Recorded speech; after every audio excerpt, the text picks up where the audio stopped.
स्वागत है आप सभी का हमारे YouTube channel study at home Mahato sir. तो अभी जो हम करने वाले हैं वो क्लास 10th वर्कशीट नंबर 15 करने वाले हैं मैथ का, वो भी हिंदी में, द्विघात समीकरण का हल। तो कंप्लीट जो है इसका हम सॉल्यूशन करने वाले हैं। तो क्वेश्चन करने से पहले आप हमारे इस चैनल पे फर्स्ट टाइम विजिट कर रहे हैं तो प्लीज़ आप हमारे इस चैनल को सब्सक्राइब कर लीजिए और साथ ही बने बेल आइकन को भी प्रेस कर दीजिए। तो चलिए देखते हैं क्वेश्चन नंबर फर्स्ट। तो क्वेश्चन नंबर फर्स्ट हमारे पास है कि बी स्क्वायर माइनस में 4ac लेस देन 0 होने पर द्विघात समीकरण के मूल ज्ञात कर सकते हैं। तो ये यहाँ पे पूछा गया था कि ये सत्य है असत्य। ये असत्य होगा। क्यों होगा? क्योंकि इसमें बता रखा है कि लेस देन 0 हो, तो जब लेस देन 0 होती है तो इसका कोई हल नहीं निकलता है, इसीलिए इसका कोई मूल ज्ञात नहीं कर सकते हैं। अगर इक्वल टू 0 हो या ग्रेटर देन 0 होता तो फिर इसकी वैल्यू यानी कि यहाँ पे मूल निकाल सकते थे। सेकंड क्वेश्चन देख लेते हैं। द्विघात समीकरण 3x² plus root 8x minus 16 equal to 0 के लिए अचर c का मान ज्ञात कीजिए। तो हमें पता होता है कि जो x² के साथ जो वैल्यू होती है वो a कहलाती है और x के साथ जो होती है उसे b बोला जाता है, और जिसके साथ कोई चर नहीं होता है जिसके साथ, तो उसे हम अचर का नाम दिया जाता है, यानी कि c की जो वैल्यू बचेगी वो -16 वाली हो जाएगी। नेक्स्ट जो क्वेश्चन बोला गया है वो शब्द समस्या का बोला गया है।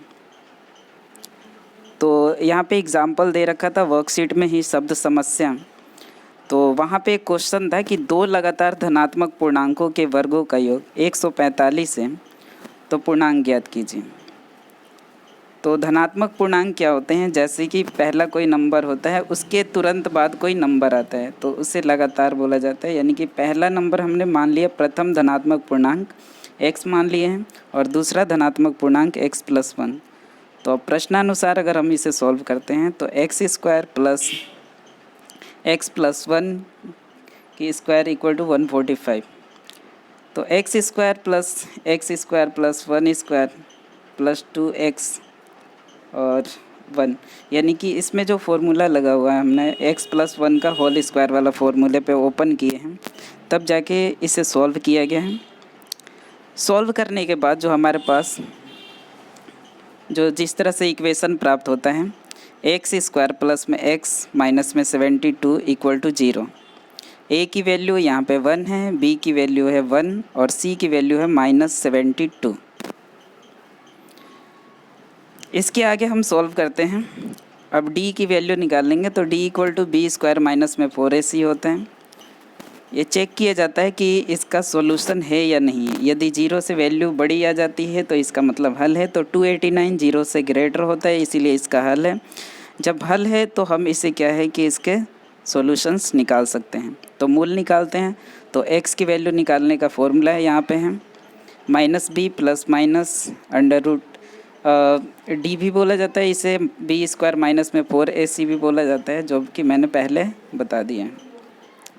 तो -1 प्लस अंडर रूट 289 और नीचे जो है 2 और a की वैल्यू 1 थी तो 1 पुट कर दिए हैं। इसे जब सॉल्व करते हैं तो सॉल्व करने के पास हमारे जो आंसर प्राप्त होता है वो 8 है। और इसी तरह से सेकंड जो वैल्यू हमने निकाली है वो माइनस में आया हुआ है हमारे पास -9। तो माइनस वाली वैल्यू हम नहीं रखते हैं, सिर्फ क्योंकि धनात्मक पूर्णांक बोला गया है तो हमें जो है पॉजिटिव इंटीजर ही लेने होंगे। तो पहली वैल्यू हमारे पास 8 है और जो सेकंड वैल्यू थी हमारे पास 8 प्लस x+1 थी, तो यानी कि 8+1 कर देंगे तो सेकंड वैल्यू हमारे पास 9 आ गई है। इसी तरह से जो फोर्थ क्वेश्चन था, तो फोर्थ क्वेश्चन करने से पहले हम फिफ्थ क्वेश्चन देख लेते हैं। तो इसमें हमने देखा कि जो सबसे पहले मान लिए हैं कि माना मोनिका की जो आयु है वो x वर्ष है और रुचि की आयु जो है 2x वर्ष है। इसे हम ये भी लिख सकते हैं मोनिका की वर्तमान आयु x वर्ष और रुचि की वर्तमान आयु 2x वर्ष है। फिर बोला गया है 4 साल बाद, तो मोनिका की आयु जो है x+4 वर्ष हो जाती है। 4 वर्ष बाद में दोनों की आयु में हम ऐड कर देते हैं 4 साल। तो तो रुचि की आयु पहले 2x था, इसमें जब हमने 4 ऐड कर दिया तो 2x + 4 मिल गया। इसी तरह से प्रश्नानुसार x + 4 और प्रोडक्ट कर देते हैं 2x + 4, इन दोनों का जो प्रोडक्ट है 160 बता रखा है। जब इसे सॉल्व किया जाता है तो सॉल्व करने के बाद जो हमारे पास इक्वेशन बनता है x² प्लस में 6s x माइनस में 72 = 0। इस तरह से a की वैल्यू हमने 1 निकाल लिया, b की वैल्यू 6 है, c की वैल्यू -72 है। फिर d की वैल्यू निकाल लेंगे। d हम चेक करने के लिए करते हैं कि इससे मूल है या नहीं है, हल होगा या नहीं होगा, इससे हम चेकआउट कर सकते हैं। तो यहाँ पे भी 324 यानी कि >0 है, तो इसका मतलब इसका हल होगा। तो हम इसके फिर मूल निकाल लेंगे। तो मूल निकालने का फॉर्मूला यूज़ करेंगे। फिर इस तरह से जो है इसमें जो वैल्यू आई है वो 6 वर्ष है, और जो माइनस में वैल्यू है फिर हम पुट नहीं करेंगे। तो यहाँ पे मोनिका की जो वर्तमान आयु है वो 6 वर्ष है, 6 साल है, और रुचि की जो वर्तमान आयु है 2 × x था वहाँ पे, तो हम कर देंगे, तो इसे मल्टीप्लाई कर दिए तो आ गया हमारे पास 12 वर्ष, 12 साल।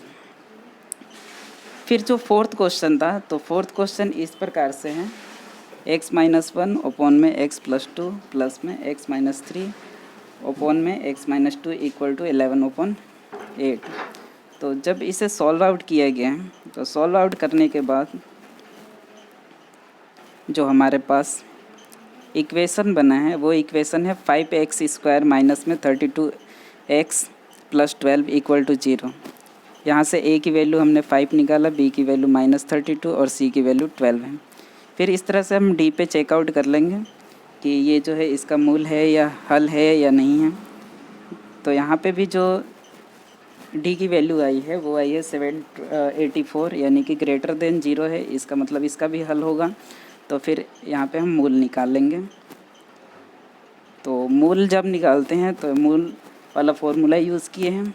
फिर यहाँ पे हमारे पास जो वैल्यू प्राप्त हुई है वो एक है वैल्यू 6, और जो सेकंड वैल्यू है हमारे पास 0.4। तो 0.4 नहीं लेंगे क्योंकि अकॉर्डिंग टू द क्वेश्चन क्या था, हमारे पास x - 2 दे रखा था, यानी कि x के जो ग्रेटर होनी चाहिए 2, 3, 4 इस तरह की वैल्यू से बड़ी होनी चाहिए थी। तो यहाँ पे 0.4 में निकला हुआ है, तो हम सिर्फ 6 वाली वैल्यू को लेंगे। तो x का जो आंसर रखेंगे हम 6 रखेंगे।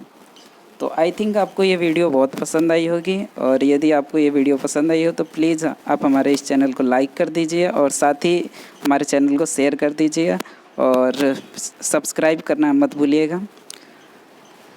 मिलते हैं नेक्स्ट वीडियो में। जय भारत।